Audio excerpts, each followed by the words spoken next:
اللہ تعالیٰ نے قرآن حکیم میں ارشاد فرمایا کہ افحسبتم انما خلقناکم عبثا وانکم الینا لا ترجعون۔ فرمایا کیا تم یہ گمان کرتے ہو کہ ہم نے تمہیں بیکار پیدا کیا ہے، اور کیا تم یہ سمجھتے ہو کہ تمہیں پلٹ کر ہماری طرف نہیں آنا؟ اللہ تبارک و تعالیٰ نے جو چیز بھی پیدا کی، جہاں بھی پیدا کی، بڑی حکمتوں کے تقاضوں کے تحت پیدا کی۔ میں کسی شخص سے بیزار نہیں ہو سکتا، کیونکہ ایک ذرہ بھی تو بیکار نہیں ہو سکتا۔ اللہ نے ہر چیز کو کمال حسن کے ساتھ دنیا میں پیدا کیا، اور انسان تو اشرف المخلوقات ہے۔ یہ تو اللہ تعالیٰ کی تخلیق کا شاہکار ہے۔ اللہ تعالیٰ نے اسے بڑی رعنائیوں کے ساتھ، بڑی حکمتوں کے ساتھ، بڑے کرم کے ساتھ پیدا فرمایا۔ اس کو اللہ تعالیٰ نے سمجھنے کی، بات کرنے کی، اپنا ما فی الضمیر کہہ دینے کی صلاحیت عطا فرمائی۔ مالک نے اسے عقل، شعور دیا، اور جو بڑی طاقتور مخلوق نظر آتی ہیں ان کو اللہ تعالیٰ نے انسان کے قبضے میں دے دیا۔ کتنا بڑا ہاتھی ہوتا ہے لیکن ایک چھوٹا سا بچہ اسے لیے پھرتا ہے۔ کتنا بڑا اونٹ ہے، کتنی طاقت رکھتا ہے، لیکن ایک چھوٹا سا بچہ اس کے ناک میں نکیل ڈالتا ہے اور اسے لے کے گھومتا ہے۔ اللہ تبارک و تعالیٰ نے اسے اشرف المخلوقات بنایا ہے۔ اتنے اتنے بڑے جہاز ایک انسان کے قبضے میں دے دیے ہیں۔ وہ جب چاہتا ہے جہاز اڑتا ہے، جب چاہتا ہے اسے زمین پہ اتار لیتا ہے۔ اللہ کی دی ہوئی طاقت سے ملکوں کو سر کرنا، بڑی بڑی ٹیکنالوجی کو ایجاد کرنا خدا نے اپنی توفیق سے اسے عطا کیا۔ اور پھر اگر وہ مسلمان ہے، پھر اگر وہ حضور کا غلام ہے، تو پھر تو فرمایا کنتم خیر امت اخرجت للناس۔ انسان ساری مخلوق میں افضل ہیں، اور میرے محبوب کا کلمہ پڑھنے والے سارے انسانوں میں سب سے افضل ہیں۔ ان کو اللہ نے اور زیادہ فضیلتوں سے، برکتوں سے مالا مال کیا۔ یہ وہ مخلوق ہے، یہ وہ لوگ ہیں، یہ وہ امت ہے کہ جو صرف ارادہ کرتی ہے نیکی کا، کرتی نہیں۔ ارادہ کرتی ہے تو اللہ نیکی کرنے کا اجر عطا فرما بھی دیتا ہے۔ یہ ابھی پلان کرتی ہے کہ میں یہ کام کروں گا تو رب اس کا ثواب شروع بھی فرما دیتا ہے۔ لیکن پتہ نہیں کیا ہو گیا ہے لوگوں کو، نیکی کے ارادے کرنے چھوڑتے جا رہے ہیں، نیکی کی منصوبہ بندی کرنی چھوڑ دی ہے، خیر کے لیے پلان کرنا ہی چھوڑ دیا ہے۔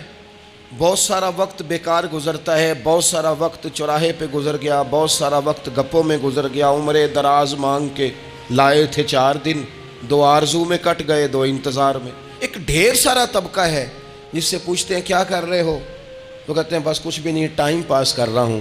تو میں کہتا ہوں یار اتنا فالتو ٹائم کہاں سے آیا جسے پاس کرنا پڑا؟ میں بور ہو رہا ہوں تو میں کہتا ہوں بور ہونے کے لیے وقت کہاں سے لیا آپ نے؟ آپ تو مسلمان ہیں، آپ کا تو وقت شریعت نے بڑا قیمتی کر دیا ہے۔ آپ تو 1 منٹ میں 3 بار سورہ اخلاص پڑھ سکتے ہیں۔ آپ کو تو ذرا سا وقت ملے تو آپ جا کے 2 رکعت نماز کی نیت باندھ سکتے ہیں۔ آپ کو تو تھوڑا سا وقت ملے تو آپ کے تو نبی پاک علیہ السلام نے یہاں تک ہماری تربیت کر دی، ہمارے حضور فرمانے لگے تم کانٹا اٹھا سکتے ہو نا گلی سے، تو وہی اٹھا دینا، اس پر بھی رب صدقے کا ثواب عطا کرے گا۔ تو یہاں تو کانٹوں سے بھری ہوئی گلیاں ہیں۔ میرے نبی پاک نے تو فرمایا تھا کسی مومن کو بس خوش کر دینا، وہ چاہے لمحے کے لیے ہی ہو، اس کے دل میں راحت ڈال دینا، اسے تسلی دے دینا، روتے ہوئے آنکھ آنسو پونچھ دینا، اس کو کہہ دینا میں تیرے ساتھ ہوں۔ فرمایا مومن کے دل میں تم نے خوشی داخل کر دی تو 60 سال نفل پڑھنے سے اللہ تمہیں زیادہ ثواب عطا کر دے گا۔ تو یہ فارغ بیٹھنے کا وقت کہاں سے آیا؟ یہ بور ہونے کا ٹائم کہاں سے آیا؟ ہم نے اپنے آپ کو بیکار کر لیا ہے، اور رب نے نہیں بیکار پیدا کیا، ہم نے بیکار کر لیا۔ ہم نے اپنے آپ کو زنگ لگا لیا۔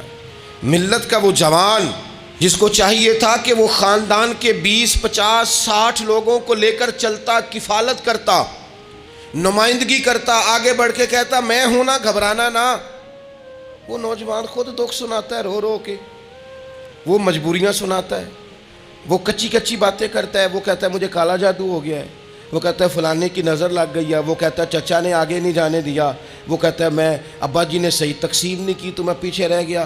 اتنی کمزور بات کرے گا. اور وہ مسلمان اپنی صلاحیت کو پہچانے. حضرت سعدی شیرازی کے پاس ایک شخص نے بیٹھ کے اپنے دوستوں کی غلطیاں گنوانی شروع کر دی. ان میں یہ بھی غلطی ہے، یہ بھی غلطی ہے، یہ بھی غلطی ہے، یہ بھی غلطی ہے، یہ بھی غلطی ہے. تو حضرت سعدی ہنس پڑے، فرمانے لگے اور یاد رکھ تیرے سجن بڑے ہی برے ہیں، اور پانی بڑا بھی گندا ہو نا تو آگ بجھانے کے کام پھر بھی آ جایا کرتا ہے. کوئی تو خوبی ان میں تلاش کر لینا. پانی بڑا بھی گدلا ہو تو آگ تو بجھاتا ہے کہ نہیں بجھاتا. ہمارا یہ مزاج بن گیا ہے کہ ہم اپنی صلاحیتوں سے کام ہی نہیں لیتے. ہمیں پتہ ہی نہیں ہم کیا کر سکتے ہیں. میرے رسول پاک صلی اللہ علیہ وسلم کا کمال یہ ہے کہ حضور نہ انسان کی صلاحیتیں اجاگر کر دیتے، محبوب اجاگر کر دیتے، حضور اندر جذبہ پیدا کر دیتے.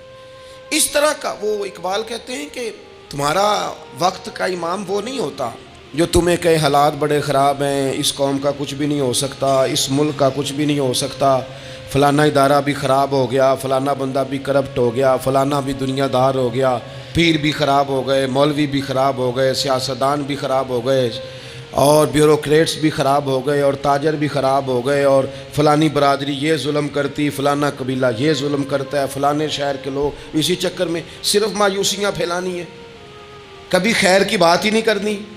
لیکن اقبال کہتے ہیں کہ ہے وہ تیرے زمانے کا امام برحق جو تجھے حاضر و موجود سے بیزار کرے اور موت کی شکل میں دکھلا کے تجھے جلوہ یار زندگی تیرے لیے اور بھی دشوار کرے. وہ تیرے اندر رمق پیدا کرے. آج جو حاجی غار سور پہ جاتے ہیں تو یہ لوگ پانی کی بوتل ان کی بغل میں ہوتی ہے، رستے میں 3-4 جگہ بنی ہوئی ہیں، پانی پئیں، چائے پئیں، جوس پئیں، بندوبست ہے. آپ کے کھانے پینے کے لیے آپ چیزیں خرید سکتے ہیں. اوپر جائیں تو وہاں بھی سارا کچھ بیٹھنے کا بہترین اہتمام ہے. جب حضرت صدیق اکبر گئے تھے تو دن کو نہیں گئے تھے، رات کو گئے تھے. اور جناب اسماء بنت ابی بکر جب رات کو کھانا لے کے جاتی تھی تو وہاں تو دن کو آج بھی 1400 سال کے بعد بھی آبادی کوئی نہیں. اس وقت کیا منظر ہوگا. اور اب رستہ بن گیا تھا، اب تو رستہ بھی نہیں تھا. تو حضرت اسماء کہتی ہیں میں اکیلی روٹی پکاتی تھی، پھر اسے باندھتی تھی. پھر میں یہ نہیں کہ 2-4 میرے ساتھ ساتھی چلو تو پھر غار سور پہ چلتے ہیں، لوگ تو یوں جاتے ہیں نا.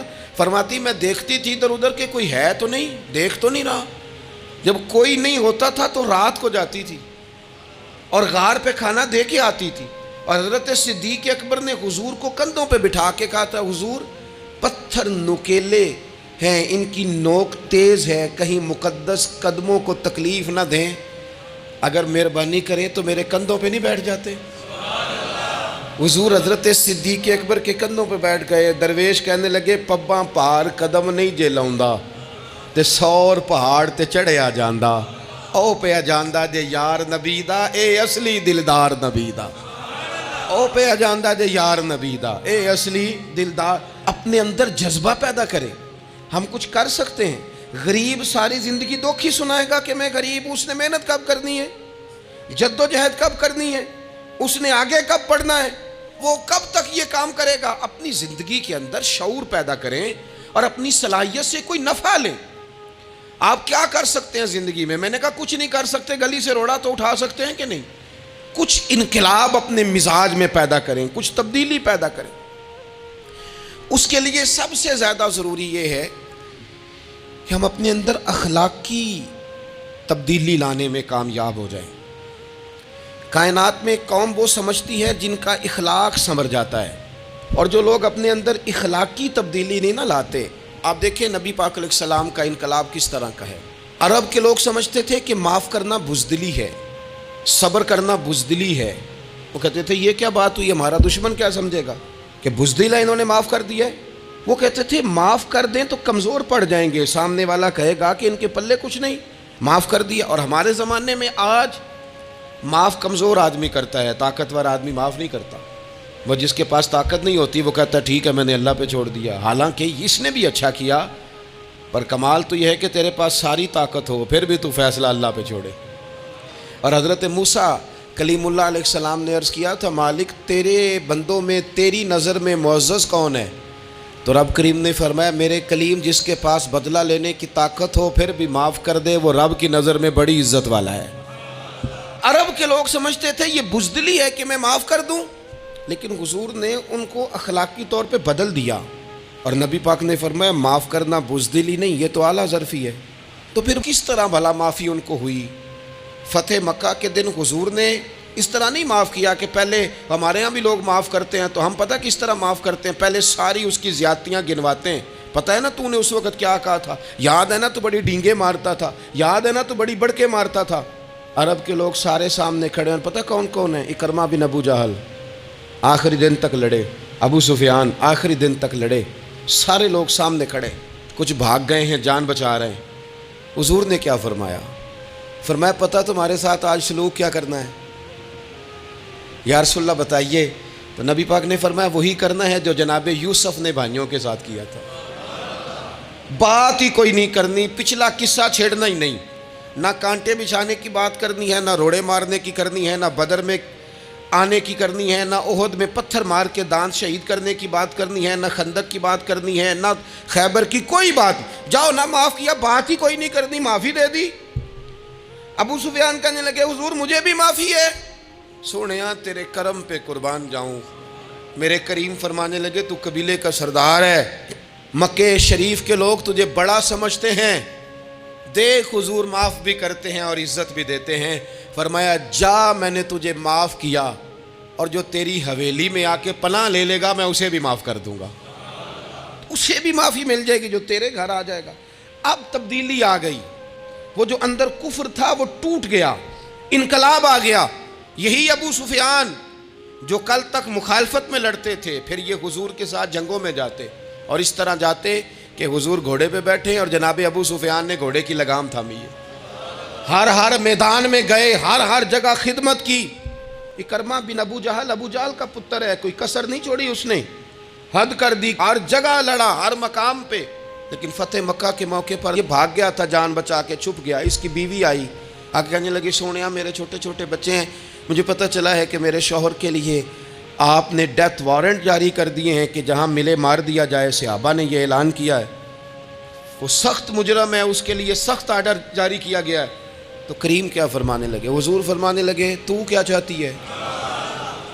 میں کوئی آپ کو قصہ تو نہیں نہ سنا رہا، خدا را مہربانی کریں، تھوڑا سا دل بڑا کریں، تھوڑا سا۔ وہ ساس کہتی ہے جی میں کہ میں معاف کر دیا جی، تو انہوں پتہ نہیں پیر صاحب میرے اندر زخم کنے نے، مثلاً کیا ہے، گولی مار دی ہے کسی نے کسی کو۔ بہو سے کہیں تو کہتی ہے جی میں معاف کر دوں، اس کو معاف کر دوں، آپ کو بتاؤں اس نے تکلیف کتنی دی۔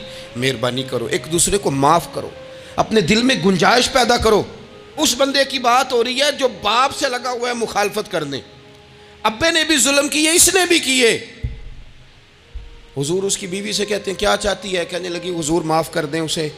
تو نبی پاک صلی اللہ علیہ وسلم نے فرمایا ٹھیک ہے، یہاں تو معافی کا دروازہ تو سب سے زیادہ کھلا ہوا ہے، تو کہتی ہے تو چلو ٹھیک ہے معاف کیا، ہو گئی بات۔ اس نے جا کے جہاں چھپا ہوا تھا اسے کہا اکرمہ حضور نے تجھے معاف کر دیا۔ کہنے لگا کوئی کرنے والی بات کر، وہ معاف کرتے ہیں مجھے پتہ ہے، بڑا کرتے ہیں، پر جو میں نے کیا ہے وہ معافی والا نہیں۔ مجھے معافی ہو سکتی ہے، یہ کیسے ہو سکتا ہے، یہ کیسے ہو گیا، ہو ہی نہیں سکتا۔